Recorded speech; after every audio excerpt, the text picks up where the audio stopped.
1. I was going to the laundromat with my mom to wash some clothes. My mom, however, was frustrated for whatever reason, and I wasn't sure why. Meanwhile, I had everything ready. I was just waiting for it to be time for us to go, and while I was waiting, I was playing on my Nintendo Switch. So I got up and went out the door with her.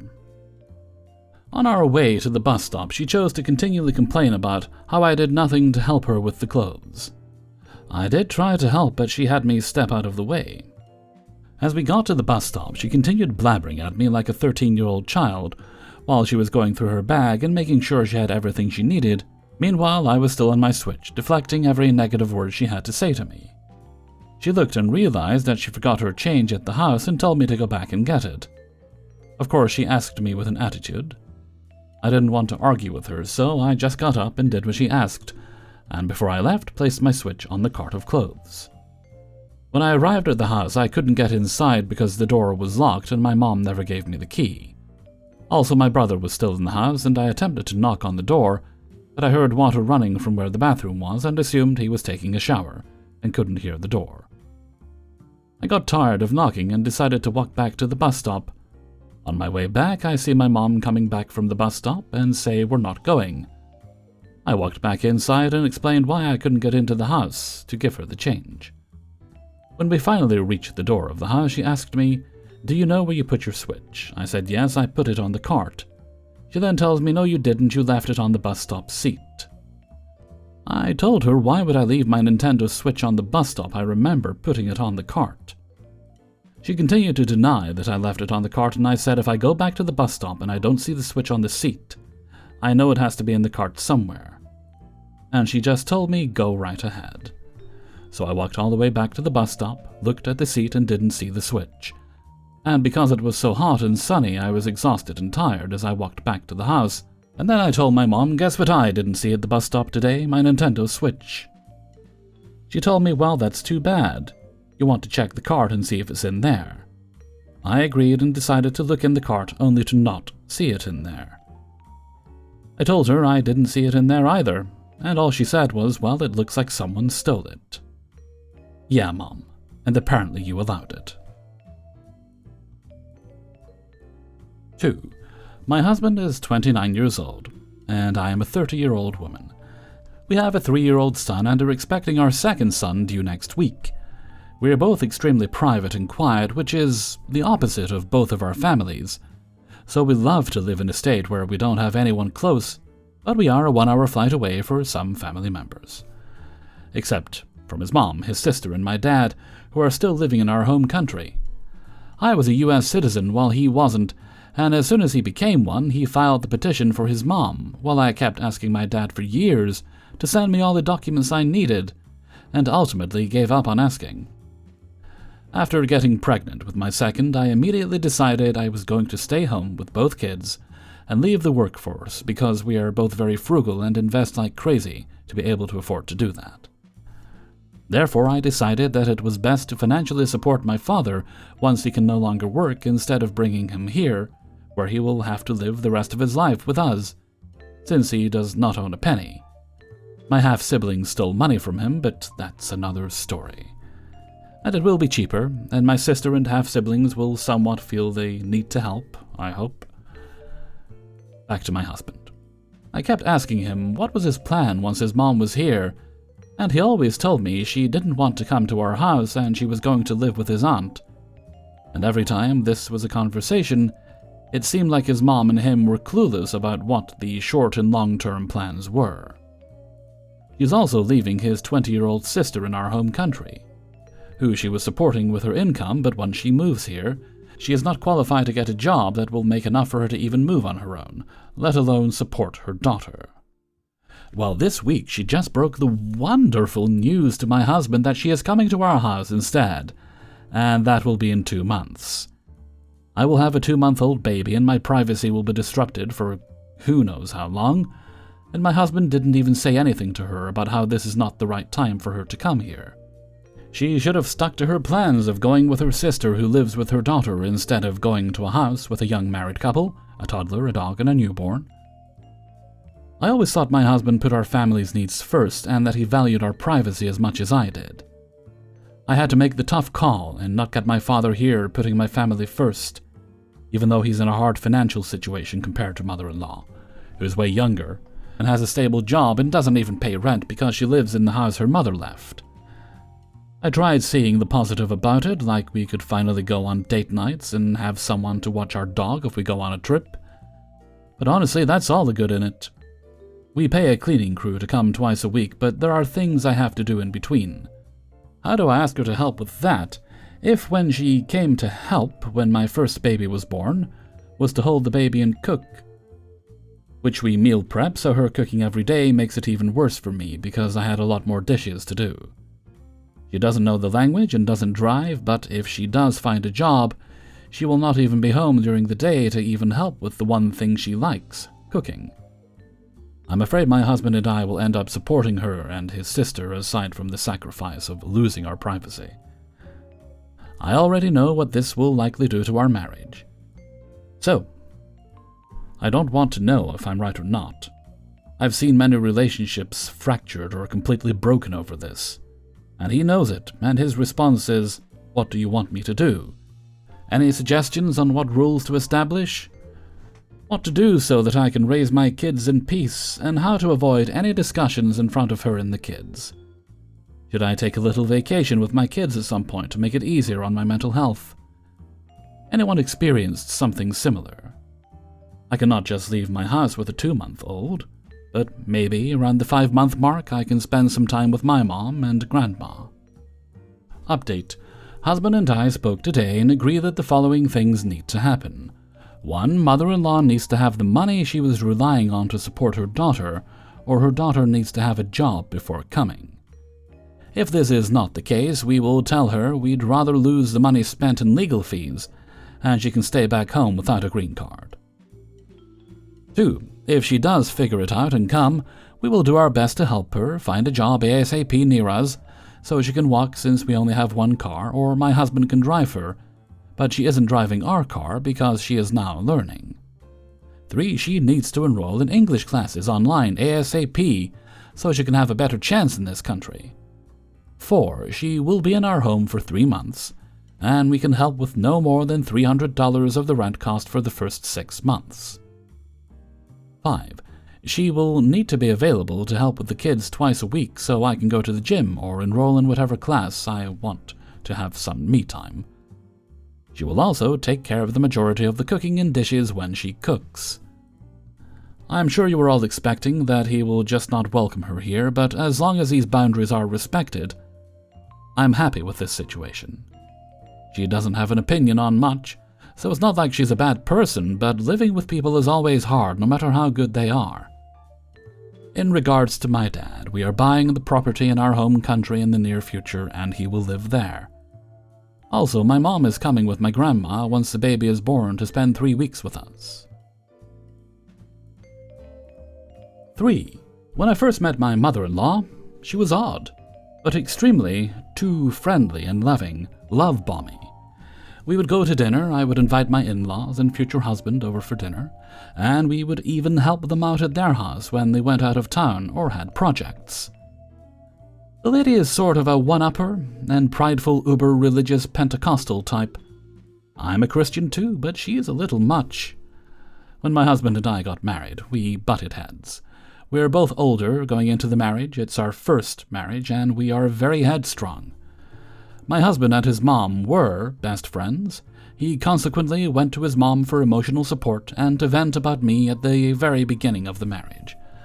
I had no idea, but I knew they talked a lot. In marital counseling, they warned us not to tell our parents negative things about our spouse. So I listened, and I expected he did too. Eventually, this lady starts ignoring me straight out, won't acknowledge me ever. Blows right past me and lays big kisses on the lips of her son every time we saw them, which freaked me out. He's 36 years old. This was month 3 of our marriage. I brought up how she was ignoring me, and my husband just didn't believe it. He said he didn't notice. Of course. It came to a head when we found out we were pregnant. It was an accident, but we were excited. I overheard him telling my mother-in-law on speakerphone that we were pregnant. Her response was, Ugh, how did that happen? I thought you weren't trying. 2 weeks later, we found out that we either lost the baby, or it was a false positive. One Sunday, my in-laws showed up to church after the incident. I don't think they had gone for a while, and she came in late, demanding my husband scoot over so she could sit by him. He told her no, and that she needed to sit by me. She left 2 seats between us. Halfway through the service, she started crying hysterically during worship and crying out. I was completely shocked and didn't know what to do. I had no idea what she was crying about either. Some women came over to her and tried to comfort her, but she was making a total scene. After that, she ignored me some more, kissed my husband on the lips over and over, and left. That was 10 months ago. I haven't seen her since. Somehow along the way, I found out he was airing our dirty laundry to her, and she was absolutely furious at me. My husband finally realized that venting to her was making her hate me and splitting our family, so he apologized to me and said he would stop. I honestly believed he has, and he has drastically reduced how much he has talked to her and seen her in person. Apparently, his dad isn't upset with me at all, and they still have a great relationship. I have seen my father-in-law a few times, and we seem to be fine. We asked them both to go get dinner with us several times to talk about what's going on and resolve this. Every time she freaks out and says she needs a mediator or a therapist to mediate our discussion because she thinks I'm bent on destroying her family. And of course, that means I'm aligned with the devil. Blah blah. A few months ago, I realized I was building resentment with my mother-in-law, and I wanted to try one more time to just ask why she's upset and try to resolve. I was extremely kind in a text message. I asked like 5 people to review it and let me know if it could be taken negatively. They all said it was very kind. I mentioned several times in the text that I didn't want to hurt her feelings, but just wanted to know what is going on because all I currently had was assumptions. She waited a few days and shot back a horrible text. Probably the worst I've ever read or written about myself. She opened with, I should know what I had done and she didn't need to tell me. Then she went after my character, that I was ruining her family, that I was a liar, that Jesus was going to defend them and crush me, etc. I just responded saying that I really didn't know what she was angry at me about, and that I honestly wanted to know what I had done to her. I emphasized that because she shouldn't be angry about what happened between me and my husband. She just got even meaner, and she took screenshots of the messages and sent them to my husband. Which is great, because she made herself look like a huge butt, while my messages were very kind. I just didn't respond. I talked to my husband about it, and he told me that she was just reacting in anger. Anger for what? And it gets worse. After that, she started sending creepy screenshots from Bible study passages with the word truth circled hundreds of times. She kept saying I was trying to destroy their family. She sent all this crap in a group message with my husband included. He called her and told her to stop and that she was the problem, not me. Thank goodness. She just said that he was a weak man and needed to take control of his house. Ew. I ended up blocking her. It's been nice since then. A month ago, I found out that she has been hammering my husband with texts, telling him to meet with a divorce lawyer, sending him the lawyer's contact, and calling him constantly about it. Why? Apparently, it started when I lost the baby because she believes it was all a lie and a hoax. What? His contact with her has been less and less, but she brings it up every month or so. He's just decided to never talk to me at all, and just tell her that I'm none of her business. This is outrageous. Otherwise, we have such a sweet and happy marriage. The only long-standing issues have involved his mother and his inability to see how toxic she is and how their behavior is weird. I've seen my husband seriously wake up through all this, but he still loves his mom, so it's hard. My question is, am I the a-hole for not wanting to ever have a relationship with her unless she apologizes? And even then, she needs therapy? And if we have children, is it unreasonable to not want her to have contact with them, because she's treated me so very badly? What are the chances someone like this will apologize? Is it viable to expect an apology if we were ever to have contact again? Hellfreezer's note. It's certainly possible that even the worst of people can change. She's going to need a moment of clarity. She's going to need a moment of self-reflection. Not impossible, but I think it will take a while. I've definitely heard stories where when the baby comes along, suddenly everything changes and things get put in perspective for them, but I've also heard more stories where things just get worse. I think you're absolutely right to just have no contact with her. And if a baby does come along at some point for you and your husband, no, I wouldn't let her have any contact with your child unless she does sincerely apologize. Not just saying sorry so she can, get her way. I truly hope it works out for you all. Best of luck. 4. So this might seem like a BS story, but hear me out. My former foster mother, entitled mother, decided to take me and the other kid that lives with her to the lake. We get there. Lawn chair, sunscreen, ice chest, all under a tree for shade. And about 15 minutes later, we're allowed to get in the water. For those wondering why we had to wait 15 minutes to get in the water, is because the sunscreen had to soak into our skin. And I burn very easily, so I basically have to wear what a surfer would wear.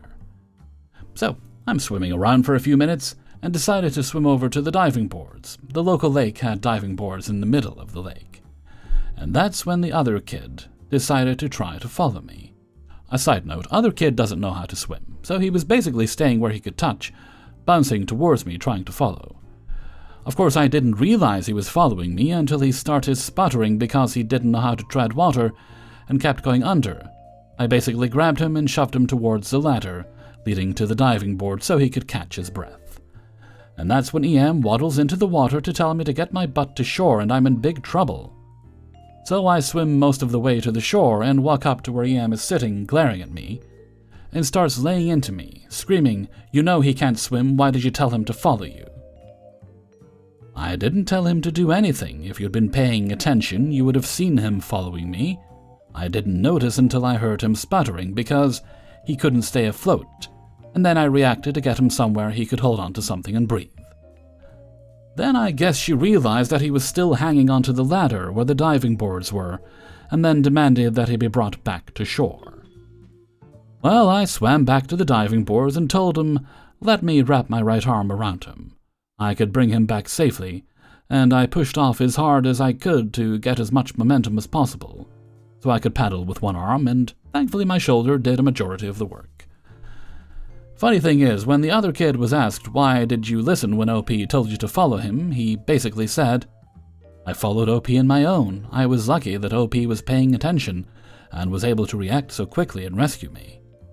Well, EM wasn't too happy when she realized that I had saved him, and not what she was accusing me of. And then she was even more pouty because she couldn't punish me. Not to brag about what I did, but a couple of the monitors were saying that I was a hero for how quickly I reacted and responded to the situation. 5. I'm a 22-year-old woman, met my partner, 23 and gender fluid, on Facebook dating when I was 20 and they were 21. I had never been in a relationship and was on dating apps for years at this point. We clicked shockingly quickly and were messaging each other constantly. We had so many similarities we never thought we'd see in another person. We saw each other's character extremely quickly. It was like looking in a mirror, so we became a couple after 2 dates. There was no question about it. I saw some odd behavior from their parents very quickly with how restrictive they were about our initial meeting. I wasn't allowed to pick up my partner, his dad had to come with us, and he even took a picture of us at the restaurant to prove to the mom he stayed with us the entire time, though he just drove around the plaza to give us some privacy. I dismissed it as them wanting to make sure I wasn't a catfish or something, so I didn't think it would continue past our first date. I met the mom on the second date. I went to church with them since my partner was forced to go. We're both atheists. And that's where I saw all the red flags. I joined them on an outing and wasn't even allowed to drive myself there. We barely got the chance to be out of earshot of the family. The mom only told me, hello, "It was nice to meet you," the entire time, and when my partner tried every opportunity to include her, she has a history of being upset when not included. She would just bitch at them like it was a personal attack. I was infuriated, having personal experience with those types of comments from my own mother, who I temporarily cut off at 18. So I mentioned what I saw in our phone call that night to make sure my partner knew they tried their best and it wasn't their fault she reacted that way. We officially became a couple a few hours later. We made a relationship update the next morning, and naturally the mom was making comments to my partner about us moving too fast. My partner tried everything to tell her about me, but she would either get upset or find something to not approve of despite it being in line with her morals. We could only see each other on the dad's schedule, so of course it conflicted a lot with mine. It got increasingly frustrated that I couldn't see my partner on our time, like we weren't both adults. The fact that I had been so respectful of their stupid rules and never complained, only to get no respect in return, made me start playing it my way. I worked only a few minutes away from their house and got off around midnight, so I got the idea of asking my partner to sneak out so we could go to some late-night restaurants. My partner hadn't done that before, nor I, but we successfully did this 5 nights in a row. We had our first kiss the first night in the middle of their street. It honestly felt like a movie. On the 3rd night, my partner complained that the dad wouldn't buy more allergy medication and didn't want to use up the mom's. So at work the next day, I decided to deliver the medication and some goodies from Walgreens. I asked my partner first, of course, but they assumed that I was getting it delivered to my place for our meetup that night. I thought if the parents were going to get upset, it would be because I had their address. The mom exploded over this and then gave my partner the silent treatment. The dad came in to explain to my partner what was wrong, saying it was weird to get someone medication outside of a marriage. It was too expensive, and my partner was leeching off of me. I was obviously baffled and infuriated. My partner was being punished over something I did. It was $25 over-the-counter meds, and an absolute gift. My partner never asked for it. It was my idea, and who were they to criticize the way I spend my money? On night 5, the mom put a parental block on my partner's internet, probably to hinder contact with me, as if phone data doesn't exist. My partner had enough and took me up on my offer of staying with me. So they took a bag and their cat and ran away that night. At 21. My partner left a note, making it clear this was their decision, not mine. The dad called the next afternoon, obviously upset and begging my partner to come home. He then showed up at my work, but he obviously was only there to beg for his kid back, not have a proper conversation about why my partner left, so I wasn't interested. Our intention was to shock them into perspective that they needed to respect my partner as an adult and weren't entitled to a relationship with their kid if they treat them like crap. That is exactly what I did with my mother, and our relationship has never been stronger. Our terms that we could all discuss what happened and why together, but my partner would not do it without me, and I would make sure things were properly communicated without risk of them intimidating and manipulating my partner. They refused, citing it as a family issue, as if I wasn't involved and they weren't directly villainizing me. So their other option was going to therapy. The dad stupidly assumed I wouldn't listen in on their phone calls. He actually agreed to speak to my dad, I live with him, and then try to use my father's conversation to manipulate my partner by twisting his words to make it sound like my father agreed with him, that he is right to make my partner come back. He also tried to use the fact that my partner couldn't drive and didn't have a job or life skills against them. But who was supposed to teach them? I easily saw through his tactics, but my partner was not able to defend themselves against it. If the dad just talked to me, I could answer his concerns.